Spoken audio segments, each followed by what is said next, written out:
Hello everyone, welcome back to all of you again in this channel. और आज की video में हम पढ़ेंगे हरियाणा जीके का एक और बेहतरीन टॉपिक, जिसमें हम हरियाणा के नेशनल पार्क यानी कि राष्ट्रीय उद्यान और वन्यजीव अभ्यारण्य के बारे में स्टडी करने वाले हैं।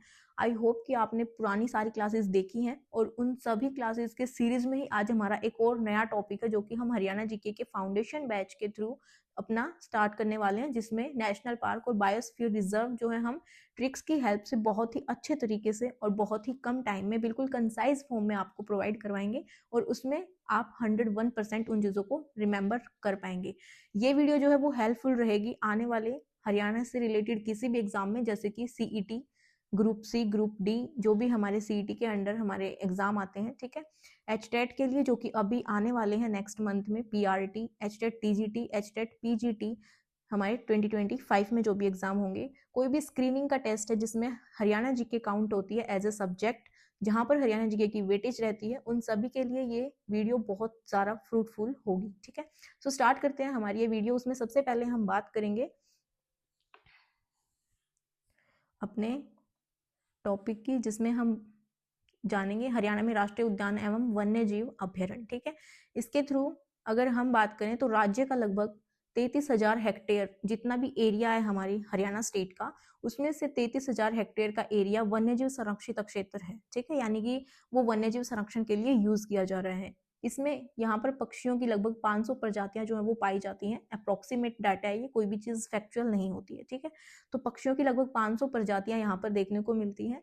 और इसके अंदर हम क्या क्या पढ़ने वाले हैं उसके बारे में अगर आप बात करेंगे तो हम पढ़ेंगे इसमें ये सारी चीजें, ठीक है। जिसके अंदर हमारा आ जाता है राष्ट्रीय उद्यान, जो कि 2 हैं हमारे, इसके बारे में भी हम डिटेल से पढ़ेंगे कि कौन से हैं, ठीक है। और मैं आपको गारंटी देती हूँ कि आपको याद करवाऊंगी सारा डाटा, ठीक है।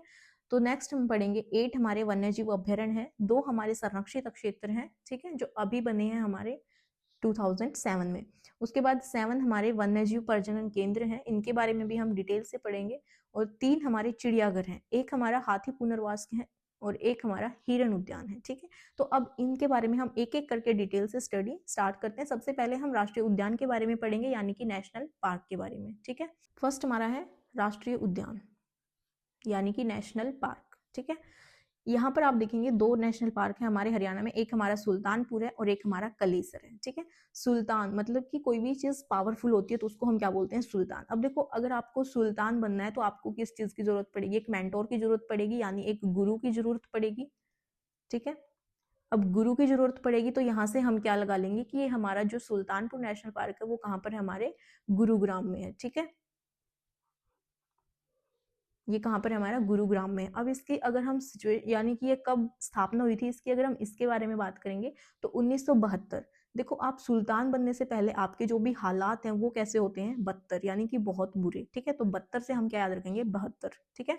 तो 1972 यानी कि 1972 में हमारा सुल्तानपुर नेशनल पार्क जो है उसकी स्थापना हुई थी। और ये कहाँ पर है, हमारा सुल्तान बनने के लिए हमें किसकी जरूरत होती है, एक मेंटोर की जरूरत होती है, यानी ये हमें गुरु की जरूरत होती है। तो ये कहाँ है, हमारा गुरुग्राम में, ठीक है। हम चीजों को रिलेट करके याद रखेंगे, इस पूरी वीडियो में रिलेट करके ही पढ़ेंगे, जिससे एक लॉन्ग टाइम मेमोरी हमारी बन सके, ठीक है। उसके बाद नेक्स्ट अगर हम बात करें तो नेक्स्ट हमारा है कलेसर राष्ट्रीय उद्यान। कलेसर राष्ट्रीय उद्यान में आप देखेंगे इसकी स्थापना 2003 में हुई थी। कलेश, अगर आप इन 3 वर्डों को लेके चलते हैं कि कलेश, कलेश मतलब बिल्कुल, मतलब उसको इरिटेट करके रखना, ठीक है, यानी कि कलेश मचाना। तो कलेश मचा मचा के यानी बीन बजाना, किसी को बहुत ज्यादा तंग कर देना, ठीक है। 3 यानी कि बीन बजा देना, बीन से आप इसको क्या याद रखेंगे, 3, ठीक है। उसके बाद अगर आप बात करेंगे कि इसकी जगह यानी कि कौन से डिस्ट्रिक्ट में ये हमारा कलेश्वर राष्ट्रीय उद्यान है, तो आप देखेंगे लेसर। उसके लिए आप लेसर वर्ड देखेंगे। लेसर मतलब कि इससे सारी चीजें छोटी हैं, ठीक है। तो आपने वहां पर एक यमुना नदी सुनी है हरियाणा में, ठीक है। हमने हरियाणा की नदियां जो है वो चैप्टर भी कंप्लीट कर लिया है अपना, अगर आपने नहीं देखा है तो आप वहां पर जाके देख सकते हैं प्लेलिस्ट में, ठीक है। तो यमुना नदी क्या है, सबसे बड़ी है, यानी सारी नदियां इससे क्या है, लेसर है, यानी इससे छोटी है। तो ये कहाँ पर हो जाएगा, हमारा यमुनानगर में, ठीक है। यमुना नदी से यमुनानगर।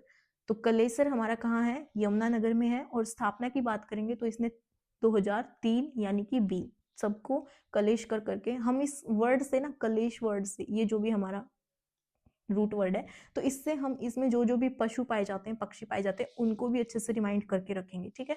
तो हम कलेशर के लिए एक तो कलेस लेके चलेंगे और एक लेसर, दो ही वर्ड इसमें हमने इनको मतलब अलग अलग करके इसको स्टडी किया है। आई होप कि आपको ये डाटा क्लियर है कि हमने सुल्तानपुर नेशनल पार्क पढ़ा, गुरुग्राम में है। अगर आप सिचुएशन की बात करेंगे यानी कि इसमें इसकी स्थापना की बात करेंगे तो वो कब हमारा 1972, और कलेसर जो है ये यमुनानगर में है और कब बना था 2003 में, ठीक है।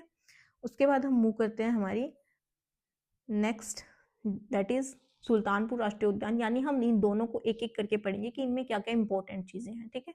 सुल्तानपुर में हमने पढ़ा था कि जो सुल्तानपुर है ये हमारा गुरुग्राम में है, ये आप इसका एंट्री गेट भी देख सकते हैं, ठीक है, सुल्तानपुर नेशनल पार्क। और ये क्या है हमारा, ये साइबेरियन क्रेन है, यानी कि साइबेरियन सार्स जो भी बर्ड, माइग्रेटरी बर्ड आते हैं हमारे शीत ऋतु में यानी सर्दियों में इसी समय, तो वो कहाँ था, हमारे सुल्तानपुर राष्ट्रीय उद्यान में आते हैं, ठीक है। और कहाँ से आते हैं, अब ये साइबेरिया से आता है, ठीक है। और भी कई कंट्रीज हैं जहाँ से हमारे माइग्रेटरी बर्ड जो है वो आते हैं। अब वो क्यों आते हैं, क्योंकि वहां पर उनकी फेवरेबल कंडीशन नहीं होती सर्वाइव करने के लिए, वो उनसे बचने के लिए यहाँ पर इंडिया में क्या करते हैं, उनकी जो भी फेवरेबल कंडीशंस होती हैं वो उनको यहाँ पे फुलफिल कर पाते हैं। और जैसे ही अपनी कंट्री में, जो उनकी नेटिव कंट्री होती है, वहां पर सिचुएशन अच्छी होती है, तो ये दोबारा से माइग्रेट कर जाते हैं यहाँ से, ठीक है। तो उसके बाद हम पढ़ेंगे हमारा सुल्तानपुर राष्ट्रीय उद्यान में क्या क्या इंपॉर्टेंट डाटा है जो कि हमें एग्जाम पॉइंट ऑफ व्यू से लर्न करना है, ठीक है। सबसे पहले आप इसका फॉर्मेशन ईयर ही देखेंगे, 1972 सुल्तानपुर है। सुल्तान के नाम से आपको क्या याद आना चाहिए कि वहां पर हमें एक मेंटोर की जरूरत होती है, आपको किसी भी चीज में अगर आपको मास्टरी हासिल करनी है, ठीक है। तो सुल्तान से क्या हो जाएगा हमारा गुरुग्राम, ठीक है। इसका एरिया अगर आप देखेंगे तो ये 142.52 हेक्टेयर, देखो ये कंटिन्यू है ना, जैसे ही हम काउंटिंग लिखते हैं तो एक लाइन में हमारा 42 की लाइन आती है और एक में 52 की लाइन आती है, ठीक है। तो ये इससे नेक्स्ट वन ही है, 142.52 हेक्टेयर। इसको क्या भी बोलते हैं, लेक बर्ड सेंचुरी, ठीक है, क्योंकि ये इससे पहले क्या थे, राष्ट्रीय उद्यान से पहले ये बर्ड सेंचुरी थी। यहाँ पर आप देखेंगे 250 पक्षियों की प्रजातियां पाई जाती हैं लगभग, जिसमें से फेमस क्या है हमारा साइबेरियन सार्स यानी साइबेरियन क्रेन, ठीक है। स्थापना की बात करेंगे, ये सुल्तानपुर राष्ट्रीय उद्यान से इसका पहले दूसरा नाम था, वो कौन सा था, सलीम अली पक्षी विहार। अब ये किसके नाम पर है, जिसने इसकी खोज की थी, जिसने इसकी फॉर्मेशन की थी, ठीक है। 1988 में पक्षी वैज्ञानिक डॉक्टर सलीम अली ने इसकी स्थापना की थी, और किसके नाम से की थी, अपने ही नाम से। अब जो उस चीज को फाउंड करेगा, ठीक है, तो वो अपना क्रेडिट अपने ऊपर ही लेगा ना, यानी उसने उसकी जो नाम है वो किससे लिखा, अपने ही नाम से, सलीम अली पक्षी विहार। तो उस समय ये क्या था, पक्षियों के लिए, विहार क्या होता है, कोई भी चीज जहां पर कोई चीज रहती है, ठीक है, तो विहार यानी कि वेला जिस फॉर्म में होता है। नेक्स्ट पॉइंट अगर हम बात करेंगे तो शीत ऋतु में यूरोप, साइबेरिया, मध्य एशिया से प्रवासी पक्षी यानी कि माइग्रेटरी बर्ड आते हैं यहाँ पे, ठीक है, जिसमें से फेमस वन कौन सा है हमारा, साइबेरियस सारस, ठीक है। 2 अप्रैल 1971 यानी कि 1971 में पंजाब, देखो आप ये सोचोगे कि ये 1972 में तो बना है और ये 71 में इसको जो है वो रजिस्टर किया जा रहा है, ऐसा कैसे हो सकता है। तो देखो 1972 में ना इसका नाम सुल्तानपुर राष्ट्रीय उद्यान हो गया था, लेकिन इसकी फॉर्मेशन तो 1988 में ही हो चुकी है ना, किसने की थी, डॉक्टर सलीम अली, जो कि हमारे पक्षी वैज्ञानिक हैं। तो इसके बाद 1988 के बाद आप ये वाली डेट याद रखेंगे कि 2 अप्रैल 1971 में क्या हुआ था, इसको पंजाब वन्य जीव संरक्षण अधिनियम में दर्जा मिल गया था, यानी इसको रजिस्टर कर लिया था वहां पे। 1991 में क्या है, जो वन्य जीव अधिनियम 19, देखो ये यहाँ पर 1972 जो है वो ईयर नहीं है, ठीक है, ये एक हमारा आर्टिकल है यानी अधिनियम है, जिसमें वन्य जीव अधिनियम 1972 के अंतर्गत जो हमारा राष्ट्रीय उद्यान है उसका दर्जा मिला था। पहले ये क्या थी, हमारा पक्षी विहार था, ठीक है, यानी कि बर्ड सेंचुरी थी। तो 1991 में इसको जो है वो किसका दर्जा मिला था, हमारा राष्ट्रीय उद्यान का। आई होप कि आपको इस डाटा में जो है वो कंफ्यूजन नहीं रहेगी। 1972 में इसको मतलब सुल्तानपुर राष्ट्रीय उद्यान के नाम से जाना जाने लगा, और उससे पहले अगर इसकी स्थापना की बात करोगे तो ये 1988 में, ठीक है, कंटिन्यू ही है 1988। उसके बाद हम याद रखेंगे 1971 में इसको पंजाब वन्यजीव संरक्षण अधिनियम में दर्जा दिया गया, और 1991 में क्या हो गया था, इसको वन्यजीव अधिनियम 1972 के अंतर्गत राष्ट्रीय उद्यान का दर्जा मिल गया था।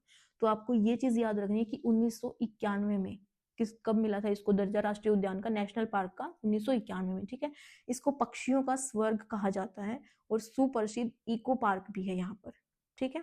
तो ये डाटा आपको सुल्तानपुर नेशनल पार्क से रिमेंबर यानी याद रखना है, ठीक है। इससे बाहर, इससे ज़्यादा इम्पोर्टेंट आपको इसमें कुछ नहीं पढ़ना है। उसके बाद हम बात करेंगे नेक्स्ट हमारा कलेसर राष्ट्रीय उद्यान। ये कब बना था? सबको कलेश कर करके क्या मचा रखा था, इसने बीन बजा रखी थी सबकी, तो इसको क्या दे दिया हमने, 2003 में ही इसकी फॉर्मेशन हो गई थी। अब देखो, जो चीज़ जितनी ज़्यादा अपडेटेड यानी जितने टाइम बाद उसकी फॉर्मेशन होगी, तो उसमें थोड़े से उस टाइम के अपडेटेड चीज़ें आ जाएंगी वहाँ पे, ठीक है। अगर आप भी देखोगे कुछ साल पहले जो चीज़ की फॉर्मेशन हुई है और जो अब कोई भी चीज़ फॉर्मेशन हो रही है, तो उसमें ज़्यादा चीज़ें मतलब अपडेटेड मिलेंगी ना, जो अब हो रहा है। तो ये बाद में हुई है तो इसको ज़्यादा फैसिलिटी मिली। सबसे पहले कलेश्वर कहाँ पर है हमारा? यमुनानगर में है। क्यों? क्योंकि लेसर वर्ड से हम इसको याद रखेंगे कि यमुना नदी से सारी नदियाँ क्या हैं? लेसर है, यानी छोटी हैं, ठीक है। तो ये कहाँ हो जाएगा हमारा? यमुनानगर में राष्ट्रीय उद्यान। और कब इसकी फॉर्मेशन हुई थी? 2003 में। 2 पॉइंट आपके सबसे मेन है, कहाँ पर है और कब इसकी फॉर्मेशन हुई है, ठीक है। उसके बाद बात आती है कि यहाँ पर जो फेमस, जिस चीज़ के लिए फेमस होते हैं। अब देखो, कलेश का मतलब मैंने बताया था फर्स्ट स्लाइड में आपको कि कलेश वर्ड से हम इसके जो मेन वहाँ पर बर्ड है, जो वहाँ पर पक्षियाँ हैं, जो भी पशु हैं, उनको याद रखेंगे हम। तो कलेश कौन मचाता है? जो कलेश मचाता है वो बिल्कुल आग बबूला हो जाता है ना। तो यहाँ पर हम क्या याद रखेंगे कि ये हमारा लाल जंगली मुर्गा कहाँ पर पाया जाता है? लाल और जंगली मतलब बहुत ज्यादा गुस्से में हो जाना, ठीक है, कलेश मचा मचा के। तो यहाँ पर क्या हो जाएगा, ये लाल जंगली मुर्गा कहाँ मिलता है? हमारा कलेश्वर राष्ट्रीय उद्यान में। उसके बाद नेक्स्ट हमारा मॉनिटर छिपकली। देखो, मॉनिटर, जो भी क्लास का मॉनिटर होता है, वो पूरा रोब दिखाता है, क्लास के अंदर दिखाता है ना।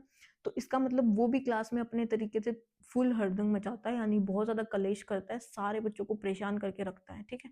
तो वो ये वाला जो मॉनिटर छिपकली है हमारी, वो भी क्या हो जाएगी? कलेश्वर राष्ट्रीय उद्यान में फेमस है, ठीक है। उसके बाद अगर और डाटा की अगर हम बात करेंगे, तो ये हमारा, इसका एरिया क्या है हमारा? 4682.32 हेक्टेयर। इसको याद रखने का ट्रिक भी मैं बताऊंगी आपको। ये 46 और 68, देखो दोनों में 2 का डिफरेंस है ना, और ये 2 हमने लास्ट में रख दिया। 46 में 2 का डिफरेंस, 68 में 2 का डिफरेंस, और ये 2 का हमारा लास्ट में 0.32 हेक्टेयर, ठीक है।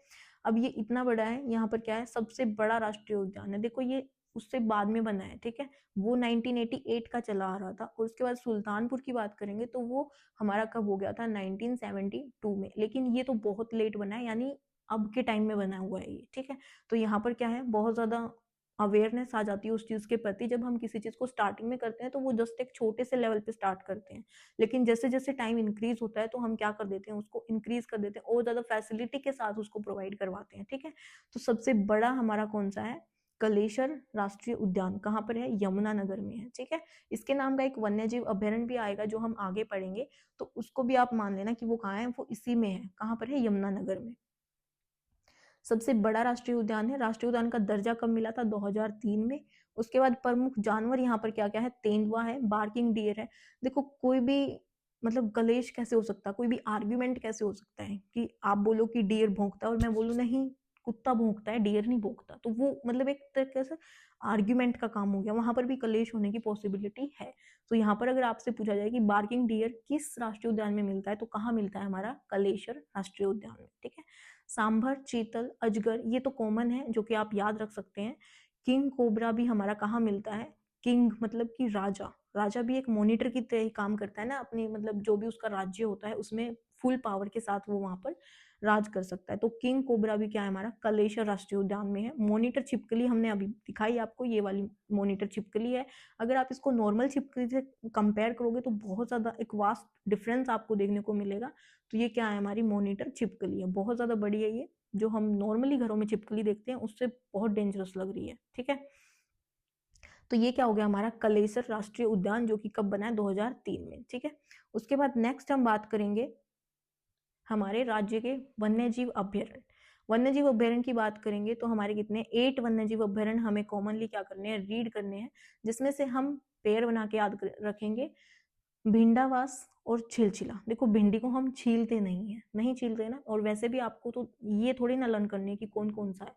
आपको ये लर्न करना है इसके बारे में, ये कहाँ से है, मतलब कहाँ पर लोकेटेड है, कहाँ कब इसकी फॉर्मेशन हुई, इसमें क्या फेमस चीज है, आपको तो वो याद रखना है। तो भिंडावास, छिलछिला, वीर शिकारगढ़, नाहरगढ़, अबूब शहर, खपड़वास, कलेशर और खोलही रहतान, ये इतने नाम आपको इस वीडियो के बाद बहुत अच्छे तरीके से लर्न होने वाले हैं, ठीक है। उसके बाद अगर आप याद रखेंगे जो दो हमारे हैं भिंडावास और छिलछिला, ठीक है, भिंडी छीलते नहीं हम, ये दोनों की फॉर्मेशन 1986 में हुई।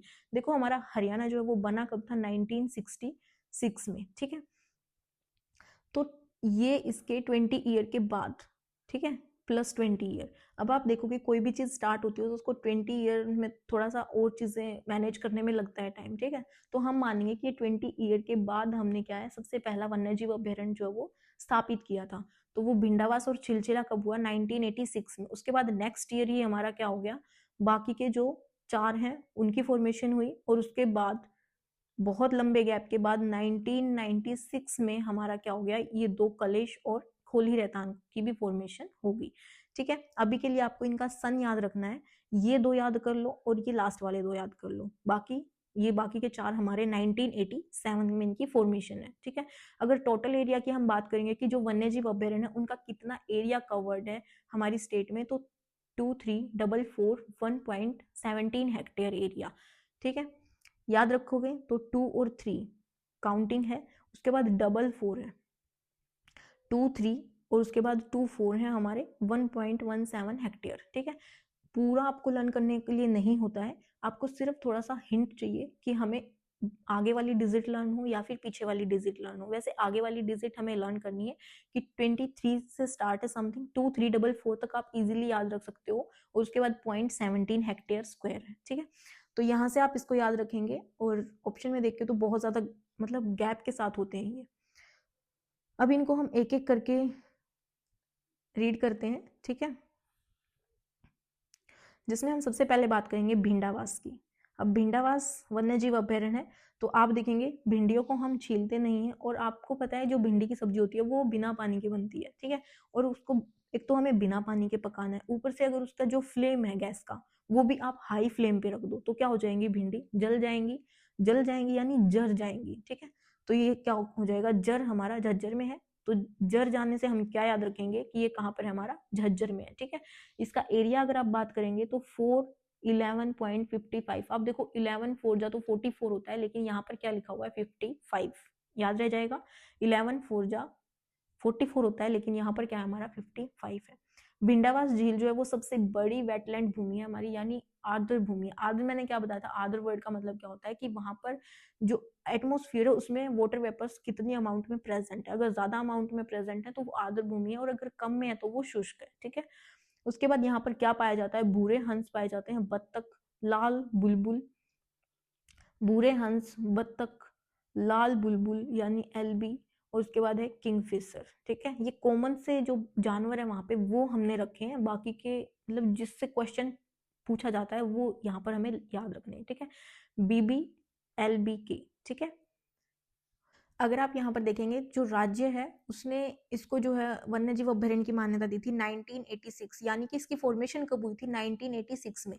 लेकिन जो भारत सरकार है उसने इसको वन्यजीव अभ्यारण्य का दर्जा कब दिया, तो 3 जून 2009 को, ठीक है। भिंडावास वन्यजीव अभ्यारण्य 3 जून 2009। अगर आपको इसका ईयर भी याद है तो आपका काम चल जाएगा, ठीक है। 2009 में हमने क्या किया था, मतलब भारत सरकार की तरफ से इसको कब मतलब वन्यजीव अभ्यारण्य का दर्जा मिला था, वो 2009 में, ठीक है। उसके बाद हम नेक्स्ट बात करते हैं हमारे छिलछिला वन्यजीव अभ्यारण्य। छिलछिला वन्यजीव अभ्यारण्य में आप यहाँ पर पाएंगे, ये फोटो कहाँ से है, हमारी कुरुक्षेत्र का जो युद्ध हुआ था, ठीक है। छिलछिला, उसमें क्या हो गया था, युद्ध में कोई भी चीज जहां पर मारपीट होती है या फिर जहां पर युद्ध होता है तो वहां पर आप देखेंगे कि उनकी जो हथियारों से स्किन है या फिर कहीं से भी कुछ भी क्या हो जाता है, वो छिल जाता है। तो छिलना मतलब किस चीज से छिलना, ये यहाँ पर युद्ध हुआ था कुरुक्षेत्र का, महाभारत का युद्ध। तो वहां पर बहुत सारे सैनिक क्या हो गए थे, छिल गए थे यानी मर भी गए थे। तो वहां से हम क्या याद रखेंगे, इसको छिलछिला, ठीक है। तो कहाँ से कहाँ पर छिला था, जो युद्ध हुआ था वहां पर हमारे बहुत सारे सैनिक जो है वो घायल हो गए थे, छिल गए थे, ठीक है। तो उससे हम याद रखेंगे। और ये जो छिलछिला है, कोई तो बिल्कुल ही मर गया था, ठीक है, महाभारत के युद्ध में, हम जस्ट रिलेट कर रहे हैं इस चीज को। और कोई जो छिला था ना वो बहुत कम छिला था, ऐसा हो सकता है ना, किसी को कम चोट आए किसी को ज्यादा चोट आए, तो जो छिला हुआ था उसको तो हम यही बोलेंगे ना कि वो बच गया। जो सैनिक मरे हैं उनकी अपेक्षा में तो ये बहुत छोटे हैं। तो जो छिलछिला वन्यजीव अभ्यारण्य वो हमारा सबसे छोटा वन्यजीव अभ्यारण्य है, ठीक है। जो हमारा छिलछिला है वो सबसे छोटा वन्यजीव अभ्यारण्य कहाँ पर है? कुरुक्षेत्र में है। छिलछिला यानी हम इसको युद्ध से रिलेट करेंगे, जो महाभारत का युद्ध हुआ था, सबसे छोटा है। इसका जो एरिया है वो भी आपको याद रखना है, 28.92 किलोमीटर स्क्वायर। उसके बाद संवेदनशील क्षेत्र है ये भी, और बत्तख, बगुला, पानी के अन्य पक्षी, ठीक है, यानी बत्तख भी हमारा वाटर में रहता है, बगुला भी, और पानी के अन्य जो भी पक्षी हैं वो हमारे कहाँ है? छिलछिला। छिलछिले से आप इसको एक पानी के जो छींटे होते हैं उससे भी याद रख सकते हो, ठीक है, लेकिन वहां से फिर हमारा कुरुक्षेत्र वाला जो पॉइंट है वो मिस हो जाएगा। तो हम छिलछिले से अगर आप पानी से रिलेट करके रखोगे तो आपको यहाँ के जानवर अच्छे से याद हो जाएंगे, बत्तख, बगुला, पानी के अन्य पक्षी। और अगर आप इसको छिलछिला युद्ध से रिलेट करके याद रखते हो तो आप यहाँ से इसका जगह याद रख सकते हो कि कौन से डिस्ट्रिक्ट में है ये, तो कौन सा हमारा? कुरुक्षेत्र, ठीक है। 28.92 किलोमीटर स्क्वायर। उसके बाद नेक्स्ट हम बात करते हैं, नेक्स्ट हमारा है वीर शिकारगढ़ वन्यजीव अभ्यारण्य। इसका अगर आप देखेंगे तो आप देखो, वीर और शिकार, दो वर्ड आप यहाँ पर याद रखेंगे, शिकार और वीर। देखो जो शिकार करता है, जैसे पहले के राजा महाराजा करते थे, तो वो तो वीर होते हैं, ठीक है, इतना तो कंफर्म है। और जिसका शिकार होता है, जैसे यहाँ पर ये शिप है, क्या है ये? शिप है। तो आप देखेंगे शिप ने जो लॉयन है हमारा, उसने शिप का शिकार किया है, तो लॉयन तो क्या है हमारा? वीर है। और शिकार किसका हुआ? हमारा शिप का। तो शिप का काल आ गया ना, काल मतलब क्या होता है? जिसका बहुत बुरा समय आया हो, तो इसका क्या आ गया? काल। अब इस काल से आप देखेंगे तो ये प्लेस याद हो जाएगा हमें कि जो शिप है वो काल है उसका, यानी कि कालका में। कहाँ से है ये? कालका में, ठीक है। आप यहाँ पर देखेंगे ये कहाँ से? हमारा कालका से है। और ये क्या है? हमारा वीर होते हैं जो शिकार करते हैं। तो वीर शिकारगढ़, आपको लोयन और शिप का क्या आना चाहिए? रिलेशन माइंड में आना चाहिए, ठीक है। ये फोटो आपके माइंड में छपनी चाहिए।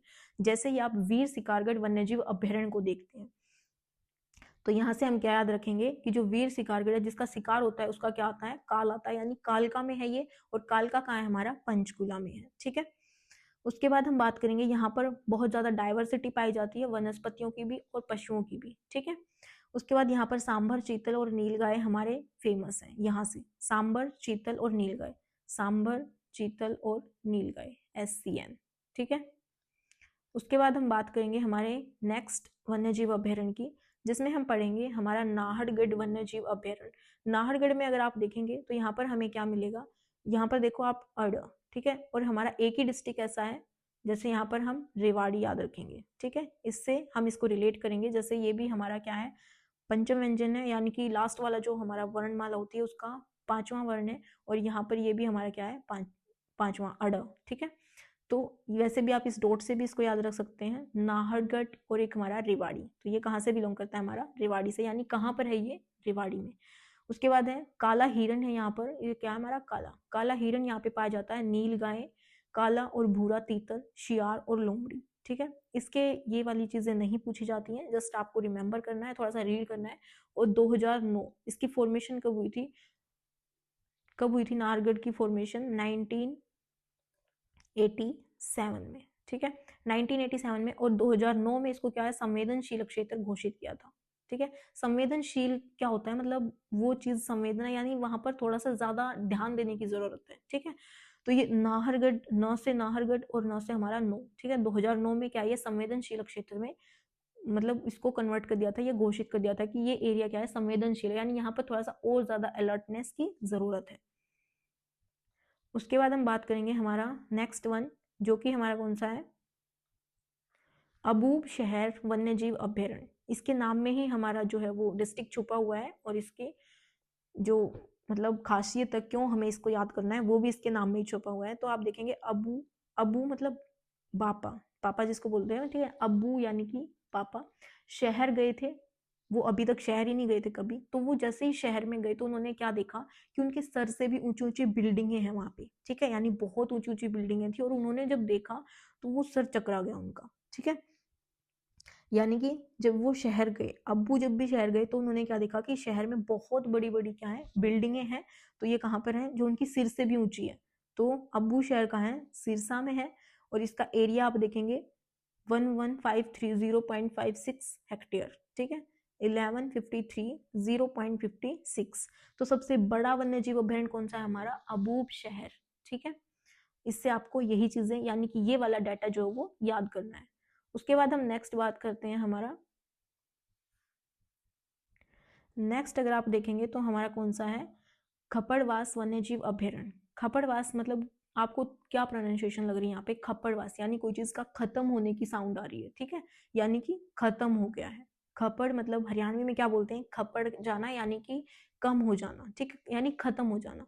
तो ये कहाँ है हमारा, जिसके हालात बिल्कुल जर्जर हो जाते हैं, बिल्कुल ही गरीब हो जाते हैं, तो उनका क्या हो जाता है, सारा सामान कोई भी खाने पीने का आप लगा सकते हो, ठीक है, या फिर कोई भी लिविंग मटेरियल हो सकता है, तो वो क्या हो जाता है, खप्पड़ जाना यानी खत्म हो जाना। तो उसके हालात कैसे हैं, जर्जर है, यानी कि बिल्कुल ही खराब हालात हैं। तो खप्पड़वास कहाँ हो जाएगा हमारा, झज्जर में है, डिस्ट्रिक्ट में।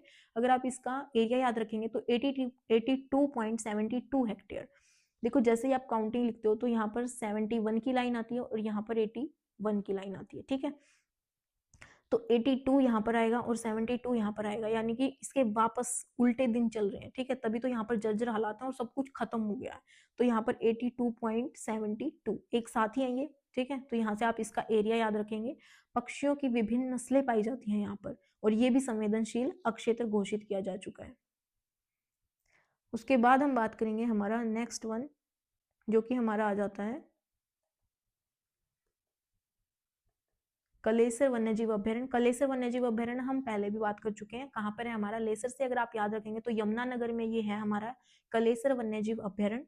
और दूसरा ये यहाँ पर क्या है हमारा, संवेदनशील क्षेत्र भी है, ठीक है। उसके बाद नेक्स्ट हमारा है खोल ही रैतान वन्यजीव अभ्यारण्य। खोल ही रैतान वन्यजीव अभ्यारण्य जो है वो हमारा कहाँ है, पंचकुला में है, ठीक है। और यहाँ पर जंगली बंदर पाया जाता है, भूरा तीतर पाया जाता है, धब्बेदार हिरण और चीतल। देखो इन दोनों में डिफरेंस अगर आप समझ लोगे तो थोड़ा सा आपका काम आसान हो जाएगा। ये देखो इस पे भी धब्बे हैं और यहाँ पर भी धब्बे दिख रहे हैं आपको, ठीक है, यानी पैचेस दिख रहे हैं आपको यहाँ पर।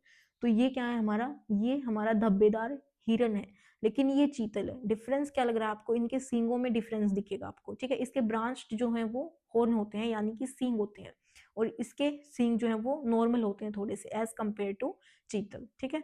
तो इन दोनों में आपको डिफरेंस देखना है, और ये दोनों ही हमारे कहाँ है, खोल ही रैतान में, ठीक है। यानी इन दोनों का राज खोलना है हमें कि जो चीतल है और जो धब्बेदार हिरण है दोनों में क्या डिफरेंस है। तो इनका डिफरेंस कहाँ दिखा हमें, थोड़ा सा इनकी नेक पे डिफरेंस है, फेस पे डिफरेंस है, और इनके जो हॉर्न होते हैं उनमें बहुत ज्यादा डिफरेंस है।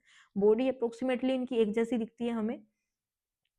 तो खोल ही रैतान क्या हो जाएगा, मतलब इनके बीच का जो भेद है वो हमने खोल लिया है, किस चीज का, धब्बेदार हिरण और चीतल का, और दोनों ही हमारे कहाँ है, पंचकुला में। उसके बाद हम बात करेंगे हमारा नेक्स्ट वन, जो कि हमारा क्या है, असोला भाटी वन्यजीव अभ्यारण्य। यहाँ पर क्या है, देखो ये कोई स्पेशल नहीं है, यहाँ पर कुछ एरिया है, ये देखेंगे आप, ये वाला जो है वो राजस्थान की बाउंड्री है हमारी, और ये हमारा हरियाणा है, ठीक है। ये देखेंगे आप, हमारा हरियाणा है और नीचे हमारा राजस्थान है, ठीक है। राजस्थान में अगर आप देखेंगे यहाँ पर, तो आप इसके नॉर्थ में, राजस्थान के नॉर्थ में, यानी कि ये वाला इसका कौन सा डिस्ट्रिक्ट है, अलवर है, ठीक है। और ये हमारे हरियाणा से जो है वो कनेक्ट होता है, जो हमारा साउथ हरियाणा है, ठीक है। तो यहाँ पर आप देखेंगे जो अलवर में सरिस्का राष्ट्रीय उद्यान है, यानी कि यहाँ से थोड़ी सी इसकी ब्रांच जो है हमारे साउथ हरियाणा में गई हुई है, यानी मेवात, फरीदाबाद और गुरुग्राम, ठीक है। इस पूरे बेल्ट को हम क्या बोलते हैं, असोला भाटी वन्यजीव अभ्यारण्य है यहाँ पर, ठीक है। इसके 1 किलोमीटर एरिया को पर्यावरण संवेदी अक्षेत्र घोषित किया गया है, ठीक है। यानी इसका जो 1 किलोमीटर का एरिया है, इसके आसपास के, जैसे ये यहाँ पर कोई भी एरिया, इसके बाहर जो भी बाउंड्री है 1 किलोमीटर की, उसको संवेदीय क्षेत्र घोषित किया गया है, ठीक है। पर्यावरण संवेदीय क्षेत्र घोषित किया गया है। ये आप इसका मेन गेट देख सकते हैं, ठीक है। तो ये कहाँ है, हमारे जो राजस्थान है, राजस्थान के उत्तर में, यानी ये क्या है, इसका उत्तर है। आप इसको उत्तर पूर्व की डायरेक्शन में देखेंगे अगर आप राजस्थान का मैप देखते हैं, तो ये हमारा कुछ यहाँ पर पड़ेगा, ठीक है, यानी कि नॉर्थ ईस्ट। उसके बाद हमारा साउथ, हमारे जो हरियाणा है उसके साउथ में है, ठीक है। तो हरियाणा के साउथ में और राजस्थान के नॉर्थ ईस्ट में, यानी उत्तर पूर्व में हमारा कौन सा है, असोला भाटी वन्यजीव अभ्यारण्य है। अगर आप इनकी लोकेशन याद रख लेंगे मैप में, तो आपको फिर जो इनके डिस्ट्रिक्ट है वो रोड लर्निंग की जरूरत नहीं रहेगी, ठीक है। नेक्स्ट अगर हम बात करेंगे, नेक्स्ट हमारा है हरियाणा के संरक्षण रिजर्व। ये हमारे दो ही हैं संरक्षण। 2007 में जो है इनका क्या किया गया था, मतलब इनको संरक्षण दिया गया था, यानी कि इनको संरक्षण एरिया जो है वो घोषित किया गया था 2007 में। दोनों ही 2007 में है। एक हमारा बीरबारा है और एक हमारा सरस्वती है। सरस्वती हमारा कहाँ पर है, कुरुक्षेत्र में। देखो कुरुक्षेत्र हमारी धर्म नगरी है, उसके नाम से भी हम इसको जानते हैं। और कुरुक्षेत्र जो हमारी सरस्वती है वो क्या है, हमारी विद्या की देवी है, यानी बहुत सारे जो धार्मिक चीजें होती हैं वो हमारे कुरुक्षेत्र से रिलेटेड है। तो सरस्वती तो इजीली लर्न हो जाएगी कि ये कुरुक्षेत्र से है। इसका एरिया अगर आप देखेंगे तो 52.85 हेक्टेयर इसका एरिया है, ठीक है। 445 और ये डबल के लिए 2 हमने लास्ट में लगा दिया, ठीक है। 24 यानी कि 1 और 2 4 है हमारे और 2 बाद में, और ये 5 इसके लगते काउंटिंग है, 85 फैक्टर, ठीक है। वैसे भी अगर आप इसको 2-3 बार देख लेते हो स्लाइड्स को तो आप इजीली इस चीज को फिट कर पाएंगे।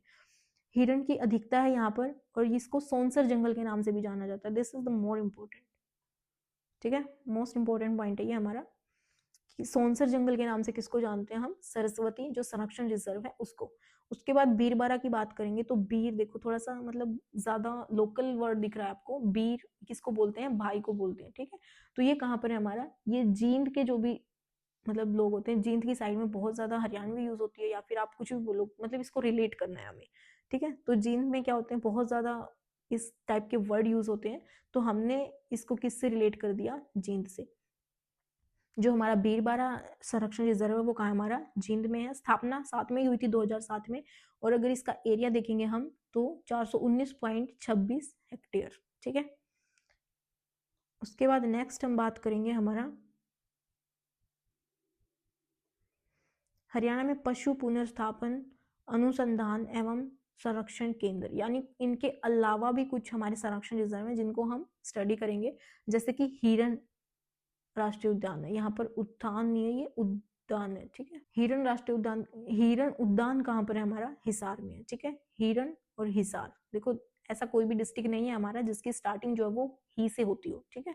तो इन दोनों को जो है वो फर्स्ट लेटर के साथ आप इसको कनेक्ट करेंगे।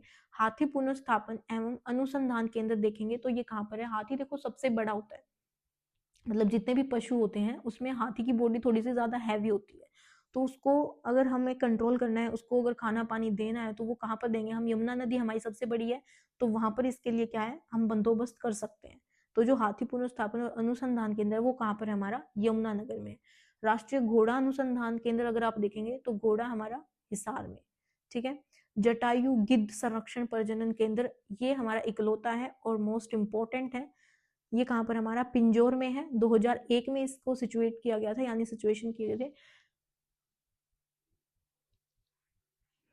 2001 में इसकी स्थापना की गई थी, और ये एशिया का पहला गिद्ध संरक्षण केंद्र है, ठीक है। यानी कि पूरे एशिया में, पूरे कॉन्टिनेंट में क्या हमारा इकलौता है, ये सबसे पहला एशिया का पहला गिद्ध संरक्षण केंद्र है, ठीक है। कहाँ पर है हमारा, पिंजौर में, ठीक है।